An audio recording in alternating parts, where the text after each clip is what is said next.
معاون خصوصی برائے صحت ڈاکٹر ظفر مرزا کی national command and operation centre میں میڈیا بریفنگ۔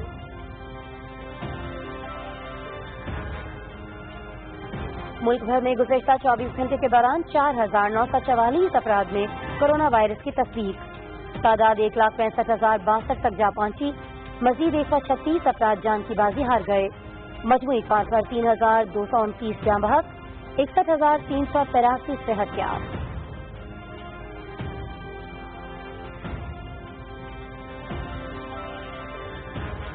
مانسون بارشوں اور سیلاب سے ہونے والے نقصان سے بچاؤ کے لیے اقدامات وقت کی ضرورت ہیں، اربن فلڈنگ سے بچاؤ کے لیے ضروری اقدامات کرنا ہوں گے۔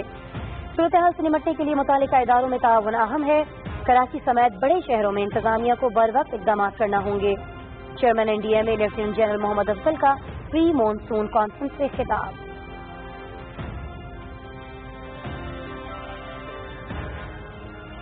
مقبوضہ کشمیر میں بھارتی فوج کے مظالم اور ریاستی دہشت گردی جاری، شپیاں اور پلوامہ کے اضلاع میں مزید 6 نوجوان شہید، مقبوضہ علاقے میں 2 روز کے دوران شہید ہونے والوں کی تعداد 8 ہو گئی۔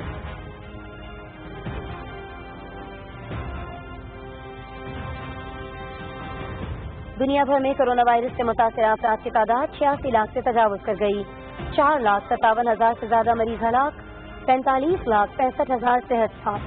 امریکہ میں 22,63,000 سے زیادہ افراد میں وائرس کی تصدیق، 1,20,688 جان کی بازی ہار گئے۔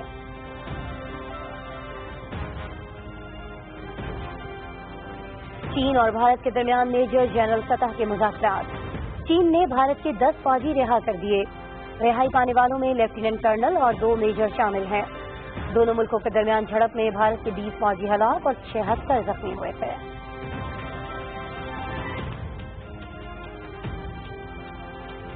اور پاکستان کرکٹ بورڈ کی جانب سے تمام ڈومیسٹک کرکٹرز اور کوچز کے کانٹریکٹ میں 1 ماہ کی توسیع کر دی گئی۔ 30 جون کو ختم ہونے والے کانٹریکٹس میں 31 جولائی تک توسیع کی گئی ہے۔ کھلاڑیوں اور کوچز کا 12 ماہ پر مشتمل آئندہ سالانہ کانٹریکٹ 1 اگست سے شروع ہوگا۔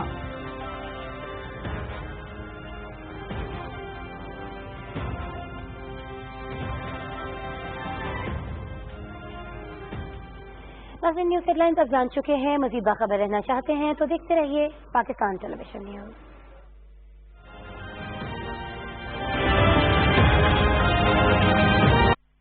سینئر صحافی زاہد فاروق ملک کی زیر ادارت جڑواں شہروں سے شائع ہونے والا پہلا مکمل مقامی اخبار روزنامہ میٹرو آج، جس میں مقامی خبروں کے علاوہ شامل ہوتی ہیں تمام قومی اور بین الاقوامی خبریں، دورہ جدید کے تقاضوں کے عین مطابق اب تمام سوشل میڈیا ٹولز فیس بک، یوٹیوب اور ٹویٹر پر بھی دستیاب ہے۔ آج ہی اپنے ہاکر سے اپنی کاپی بک کروائیں یا وزٹ کریں www.metrowatch.com.pk۔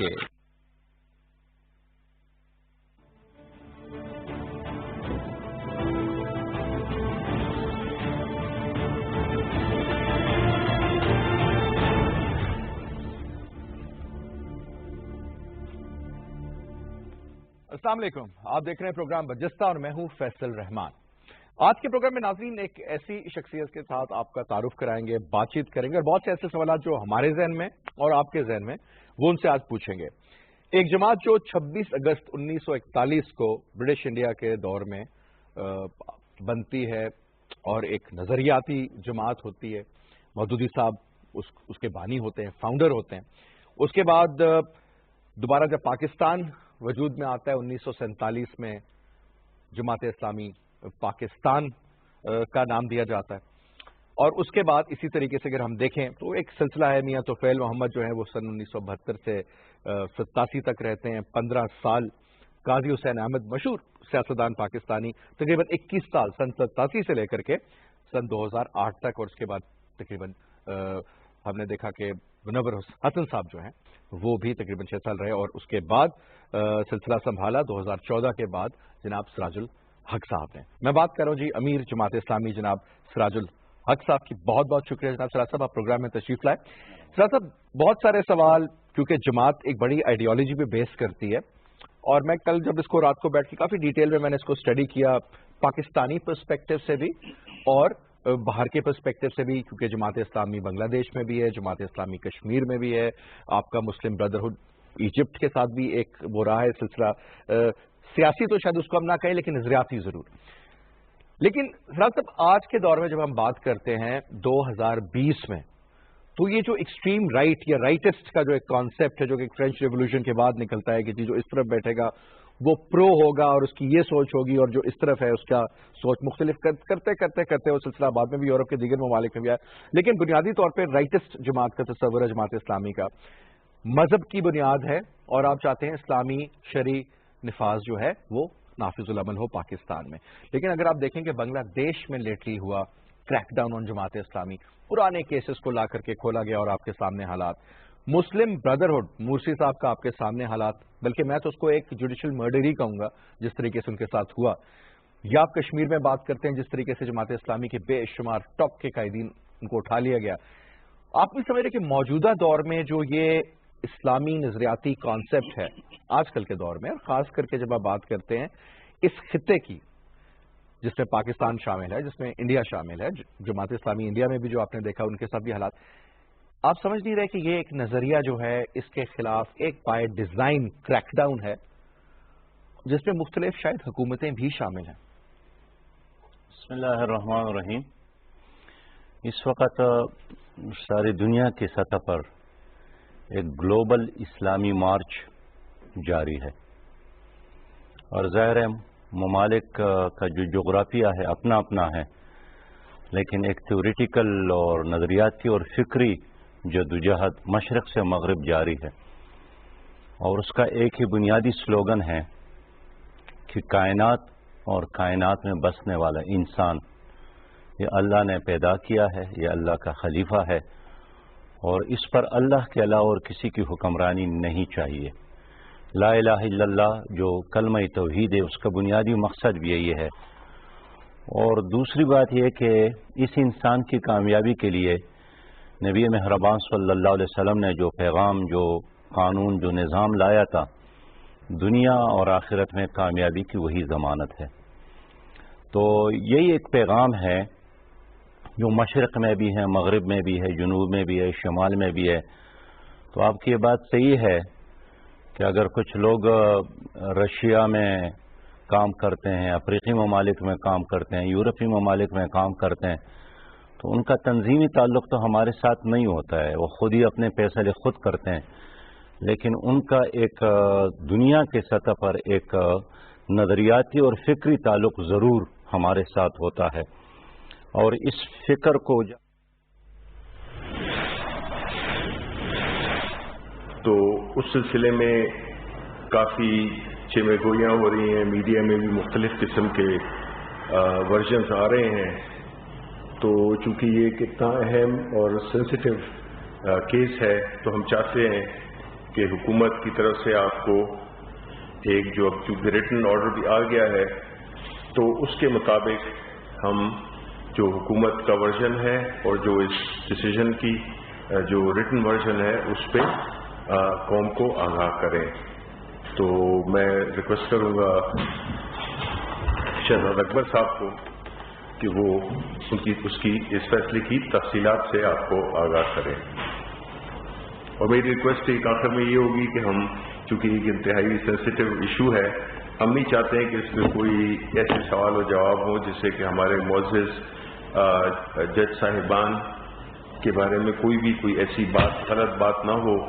تو میری ریکویسٹ ہوگی کہ سوالات نہ پوچھیں، جب کسی اور موقع پہ ہم اس کو کر لیں گے. شکریہ. جی السلام علیکم. میں کوشش کروں گا انتہائی اختصار کے ساتھ آپ کو اس فیصلے کے جو بیسک فیچرز ہیں، جو یہ شارٹ آرڈر ہے اس میں کیا کہا گیا ہے، اس میں آگے آنے والے دنوں میں کیا ہونا ہے، اور اس پورے فیصلے کا بیک گراؤنڈ، کیونکہ اس میں کافی ساری لیگل ایشوز ہیں. میں کوشش کروں گا کہ میں ان کو بڑی آسان زبان میں تاکہ لوگ سمجھ سکیں اور کنفیوژن پیدا نہ ہو. سب سے پہلے آج ایک بہت اہم دن تھا. سپریم کورٹ آف پاکستان کا بہت امپورٹنٹ فیصلہ ہے. یہ فیصلہ ایک honourable justice of supreme court ہیں، ان کی پٹیشن کے اوپر آج ایک فیصلہ تھا. اس فیصلے کی تفصیل میں جانے سے پہلے میں انتہائی عزت کے ساتھ تکریم کے ساتھ یہ عرض کرنا چاہتا ہوں کہ پاکستان تحریک انصاف کے قائد جناب عمران خان صاحب وزیر اعظم پاکستان اور میں ذاتی حیثیت میں ایز این ایڈوکیٹ ایک وکیل کی حیثیت سے ہم سب کے دل میں جوڈیشری کی عزت اور انڈیپینڈنس آف جوڈیشری اس کی آزادی بہت مقدم ہے اور اس چیز کا سوال ہی پیدا نہیں ہوتا کہ ایک لمحے کے لیے judiciary superior judiciary of Pakistan یا کسی انڈیویجول جج ان پرسن ان کے بارے میں ہمارے دل میں بھی کسی بھی قسم کی کوئی ایسی چیز ہو جس سے ان کی انڈیپینڈنس اور تقریب میں کوئی حرف بھی آئے. تو یہ میں بہت کیونکہ یہ کیس پچھلے 13 ماہ سے چل رہا تھا, بہت دفعہ مجھ سے سوالات بھی کیے جاتے تھے, تو میں بڑا ضروری سمجھتا تھا کہ فیصلے کی تفصیل میں جانے سے پہلے یہ چیز پوری طرح سے واضح کر دوں.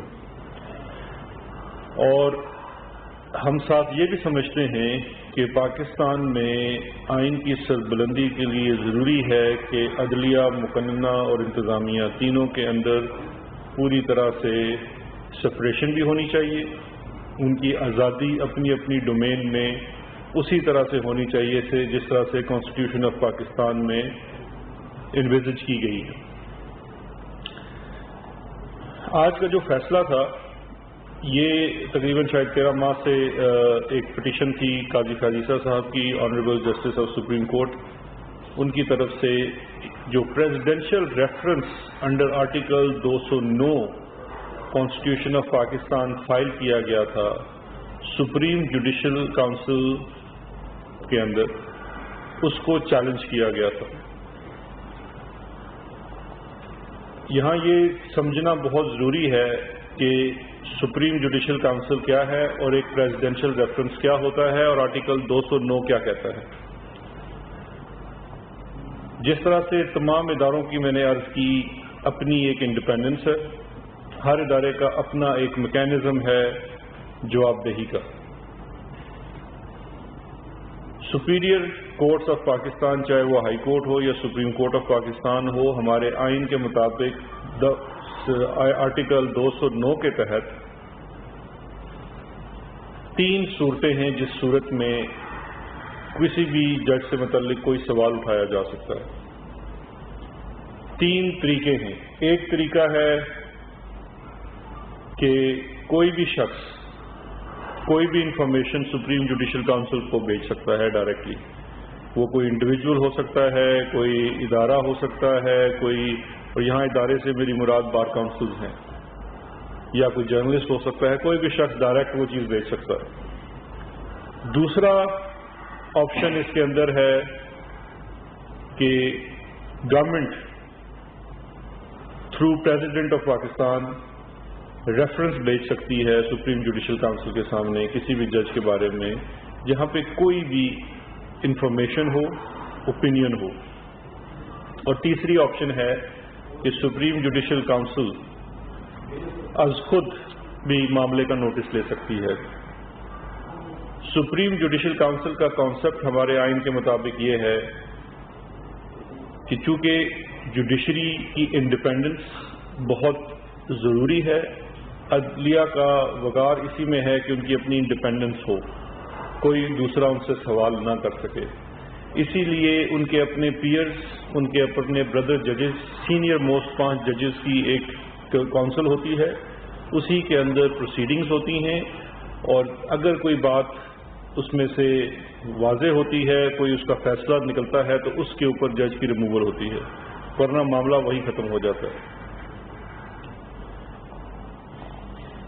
جو پریزیڈینشیل ریفرنس ہے, پریزیڈینشیل ریفرنس ایک اطلاع کی صورت میں ہوتا ہے جہاں پہ اگر حکومت کے پاس کوئی اطلاع ہو, کوئی انفارمیشن ہو جس کی بنیاد پہ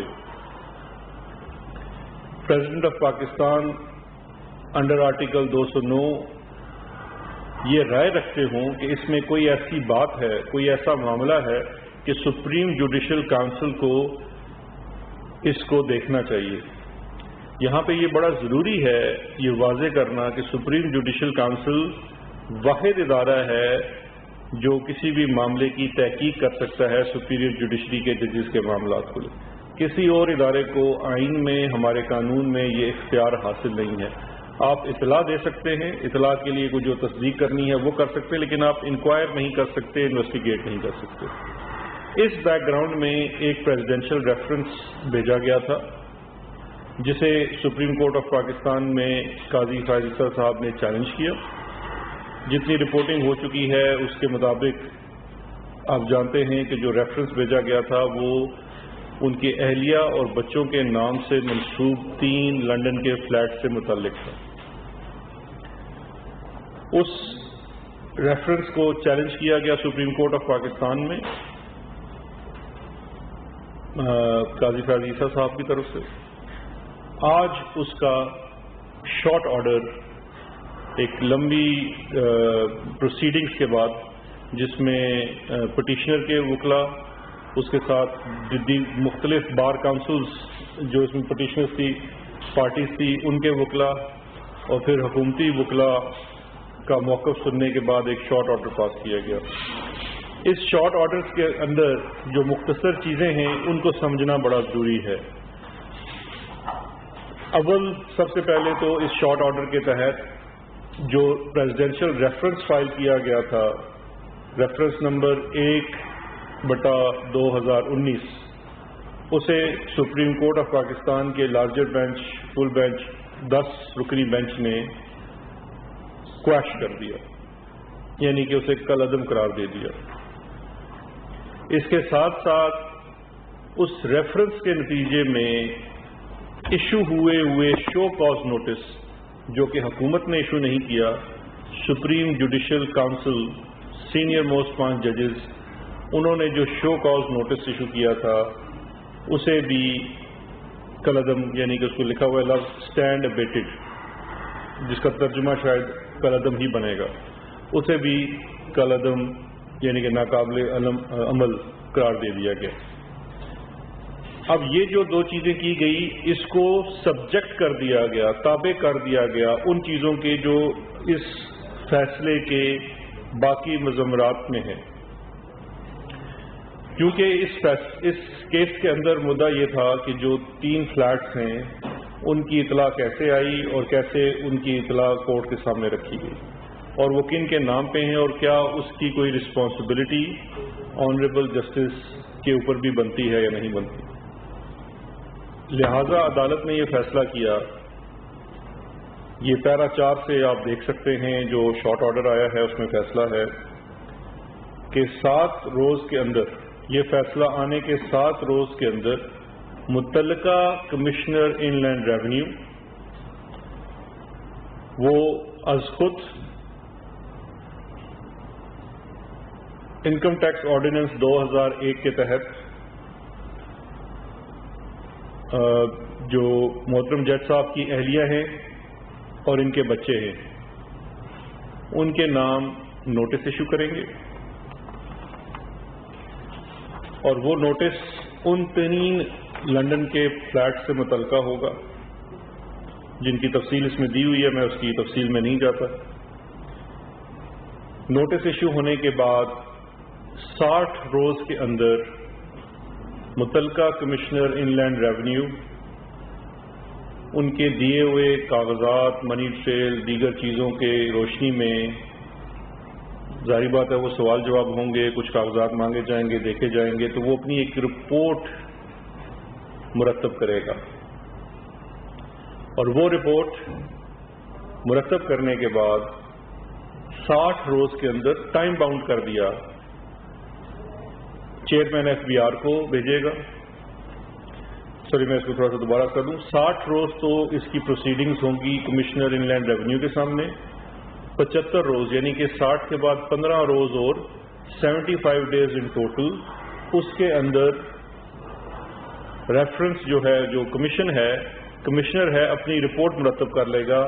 ٹوٹل 75 دنوں, 60 دن تو وہ ہیئرنگ کرے گا پارٹی کی, اس میں ان کا خود پیش ہونا بالکل ضروری نہیں ہے, وہ اپنے وکیل کو, اپنے کسی ایجنٹ کو, اپنے اکاؤنٹنٹ کو پیش کر سکتے ہیں اور 75 ڈیز کے اندر وہ انہیں پیش کر دیا جائے گا چیئرمین ایف بی آر کو.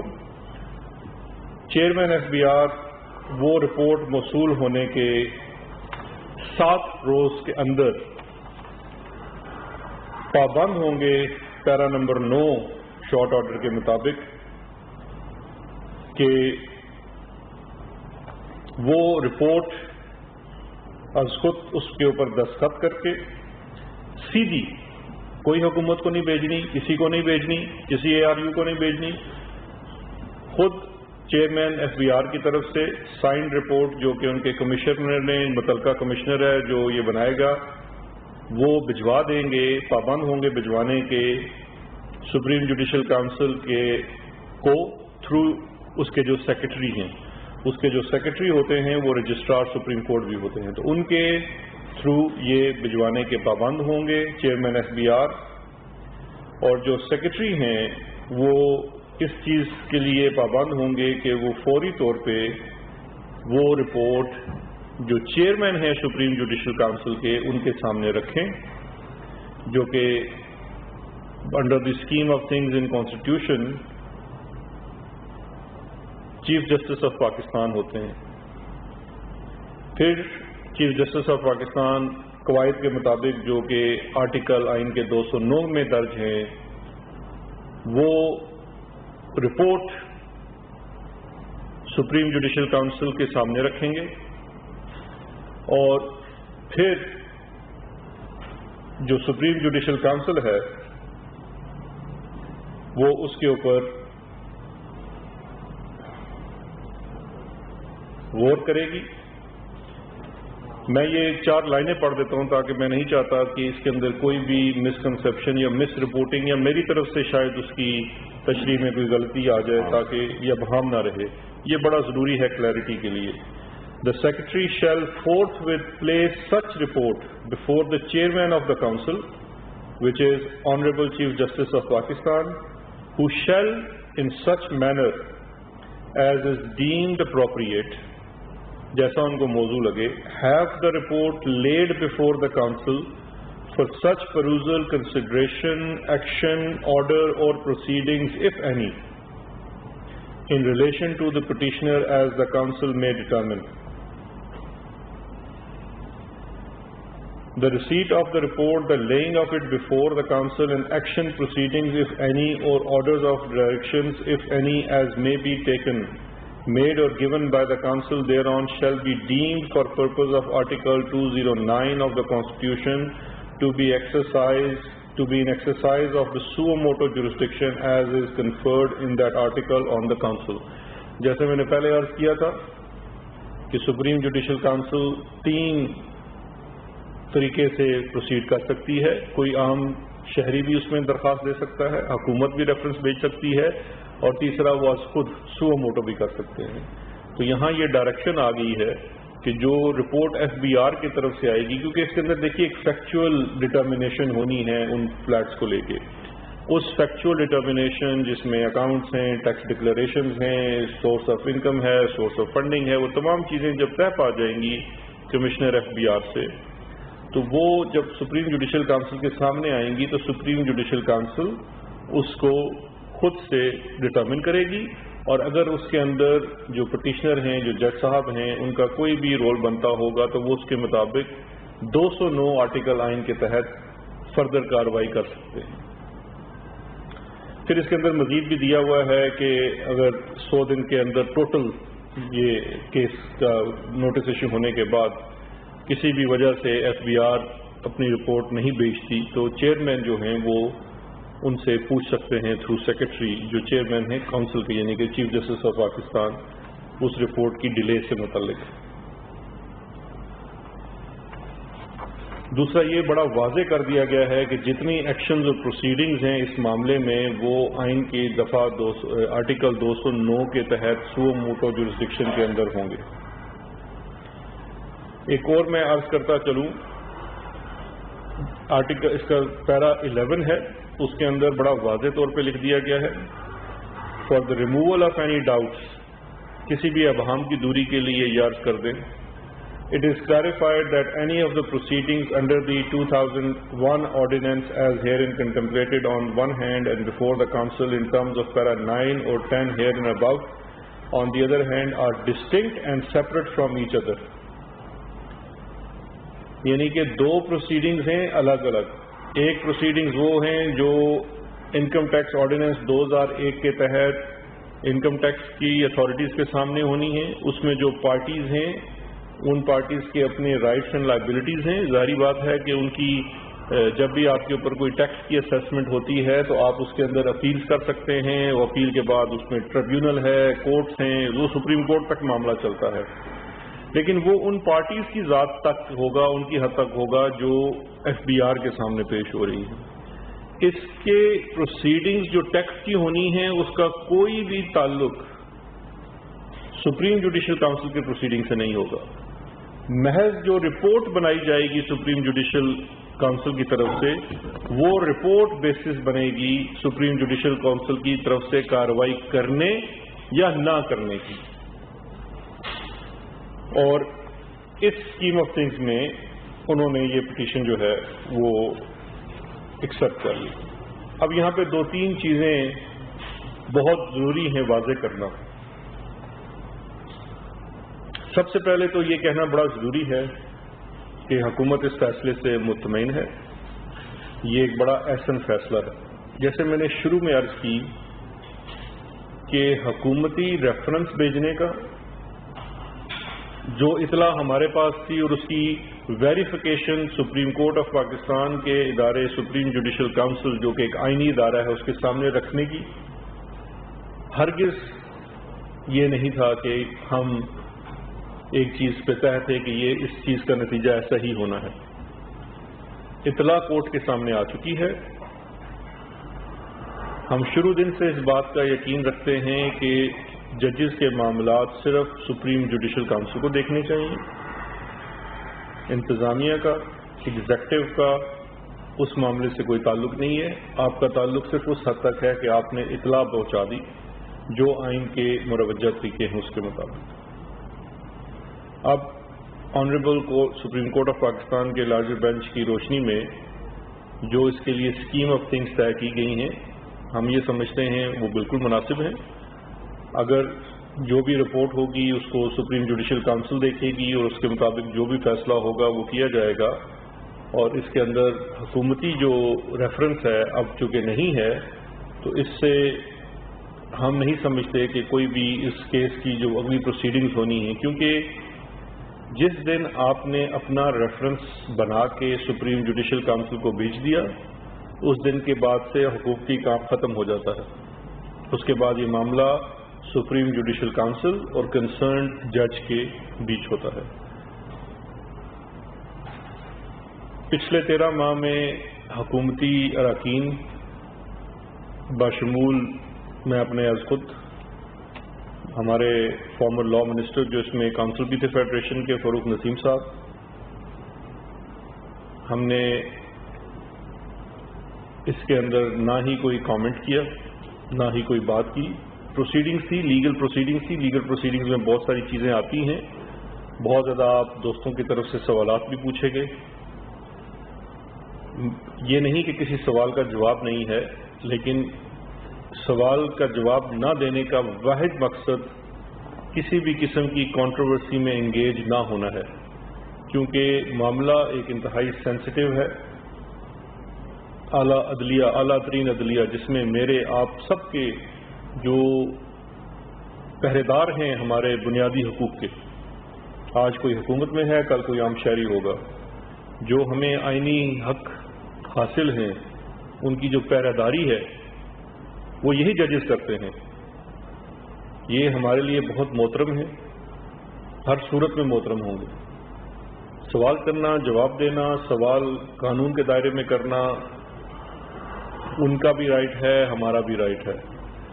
تو اس لیے ہم نے کبھی بھی اس کے اوپر کامنٹ نہیں کیا. اور آج بھی آپ سے بات کرنے کا, پریس ٹاک کرنے کا واحد مقصد یہ تھا کہ جیسے ہی ڈیسیجن اناؤنس ہوا اس کے بعد ایک اس قسم کا ماحول بنایا گیا کہ شاید یہ کسی کی جیت ہے یا کسی کی ہار ہے.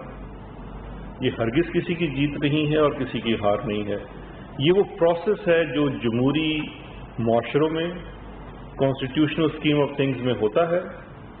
یہ وہ عمل ہے، لیکن اس کو کسی بھی اور رنگ میں پیش کرنا بڑا غلط ہے. اور جو کچھ رپورٹنگ ہوئی، ایک لفظ بدنیتی کا استعمال کیا گیا، کچھ ہمارے وکلا دوستوں نے بھی بات کی. میں نے یہ 13 صفحاتی ججمنٹ ہے، اس کو بارہا پڑھا ہے. کمپیوٹر کے اندر آپ کنٹرول ایف بھی کر سکتے ہیں، میلافائڈ کا لفظ لکھ سکتے ہیں، آپ کو کہیں وہ لفظ نظر نہیں آئے گا. اسی طرح سے بہت سارے دوستوں نے ایسٹ ریکوری یونٹ کو لے کے بھی بہت زیادہ باتیں کی کہ اس کو غیر قانونی قرار دے دیا گیا، اس کو کوئی اختیار نہیں تھا، سو آن اینڈ سو فورتھ. مجھے بھی کہیں بھی اس پورے کے اندر نہ ہی ایسٹ ریکوری یونٹ کا نام ملا آرڈر کے اندر، نہ ہی ان کا کوئی ذکر ملا، نہ ایبریویشن ملی، نہ پورا نام ملا. تو یہ بھی وضاحت بڑی ضروری تھی کہ پورے شارٹ آرڈر کے اندر کہیں بھی یہ ذکر نہیں ہے. باقی جو بھی فیصلہ تفصیلی بھی آئے گا وہ ہمارے لیے آف کورس گائیڈنس ہے. ملک کے بڑے بڑے وکلا اس کیس کے اندر تھے، سب نے کورٹ کو اسسٹ کیا. آج کورٹ نے سب کا شکریہ بھی ادا کیا کہ بڑی بہتر اسسٹنس ملی، اور سپریم کورٹ نے اپنی براڈر وزڈم میں جو بھی فیصلہ کیا، ہم اس میں سے بھی ہمارے لیے فیوچر کے لیے بھی جو چیزیں آتی ہیں وہ بھی ہمارے لیے مشعل راہ ہوں گی. تو محض مقصد یہ تھا. اب یہ ایک پروسیس ہے جو اس فیصلے کے مطابق چلے گا. ہماری خواہش ہوگی کہ ہم اس کے اوپر مزید کوئی بات نہ کریں، اسی لیے ورنہ ہر چیز کے اوپر ہم ہمیشہ کہتے ہیں کہ آپ سوال جواب ضرور کریں، لیکن یہ ایشو ایسا ہے کہ اس کے اوپر صرف کلیریفیکیشن دینی تھی. کوئی ایکیوزیشن، کوئی لفظ، کوئی ایسی چیز نہیں ہے. کلیریفیکیشن ہم نے دے دی ہے. کوشش کریں گے کہ اس کے اوپر بات نہ ہو اور یہ پروسیس چلے، اور چلنے کے بعد سپریم جوڈیشل کونسل اور جو بھی ہوتا ہے جس طرح سے وہ جائے، اور جو بھی نہیں ابھی تو شارٹ آرڈر آیا نا. میں نے آپ لوگوں سب بتا دیا کہ اس پہ اوپر ہم نے کہا ہے کہ ہم یہ جو شارٹ آرڈر آیا ہے اس کے اندر ہم کوئی نہیں سمجھتے. ہماری ایک رائے تھی کہ ہم نے پریزیڈینشیل ریفرنس بھیج دیا. سپریم کورٹ نے شارٹ آرڈر میں اس کو ایف بی آر کے پاس معاملے کو بھیج دیا. ہم تو آلریڈی پروسیڈنگز کے دوران گورنمنٹ کو یہ آفر کی گئی تھی کہ اگر ہم اس معاملے کو ایف بی آر کی طرف بھیج دیں. اس کے بعد جو فاروق نسیم صاحب تھے جو گورنمنٹ کے وکیل تھے اس میں، انہوں نے انسٹرکشنز لی باقاعدہ پرائم منسٹر سے، اور پرائم منسٹر نے ایگری کیا کہ اگر عدالت یہ معاملہ ایف بی آر کو بھیجنا چاہتی ہے تو ہمیں کوئی اعتراض نہیں ہوگا. اس معاملے پہ پٹیشنر نے ایگری نہیں کیا. ہم تو پہلے ہی ایگری کر چکے تھے عدالت میں کہ اگر آپ اس کو ایف بی آر کے پاس بھیجنا چاہتے ہیں ہمیں اس سے بھی کوئی اعتراض نہیں. ہم نے صرف ایک درخواست کی تھی کہ اس کو ٹائم باؤنڈ کر دیجئے، کیونکہ اکثر یہ ہوگا کہ اگر ایف بی آر کا معاملہ چل سکے تو ہو سکتا ہے 10 سال آگے فیصلہ نہ آئے. تو صرف ہمارا یہ تھا. تو یہی بس کلیریفیکیشن ہے. اس کے اوپر فی الحال تو اپیل کا کوئی سوال نہیں ہے. میں آپ لیٹ آئے ہیں، ہم پہلے کہہ چکے ہیں یہ بڑا سینسیٹیو معاملہ ہے، اس پہ کوئی سوال جواب ہم نہیں کرنا چاہتے. بہت شکریہ. مقصد صرف آپ کو کلیریفیکیشن دینی تھی. سینسیٹیو ایشو ہے. تھینک یو ویری مچ سر. وزیر اعظم کے معاون خصوصی برائے احتساب شہزاد اکبر اور ان کے ساتھ موجود تھے وزیر اطلاعات و نشریات شبلی فراز پریس کانفرنس کر رہے تھے، اور انہوں نے آج جسٹس قاضی فائز عیسیٰ ریفرنس کے حوالے سے آنے والے سپریم کورٹ کے بڑے فیصلے پر بات کی. انہوں نے کہا کہ یہ فیصلہ بہت احسن ہے اور حکومت اس فیصلے سے بالکل مطمئن ہے. انہوں نے کہا کہ یہ فیصلہ کسی کی جیت نہیں ہے، کسی کی مات نہیں ہے، بلکہ یہ جمہوری معاشروں میں ہونے والا ایک پروسیس ہے. سپریم کورٹ کا یہ فیصلہ مستقبل میں بھی مشعل راہ ہوگا. یہ پریس کانفرنس ہم آپ کو براہ راست دکھا رہے تھے. اس بارے میں مزید خبریں آنے والے بلیٹنز میں ہم شامل کرتے رہیں گے. آپ مزید اپڈیٹس کے لیے پی ٹی وی کے ساتھ رہیے گا.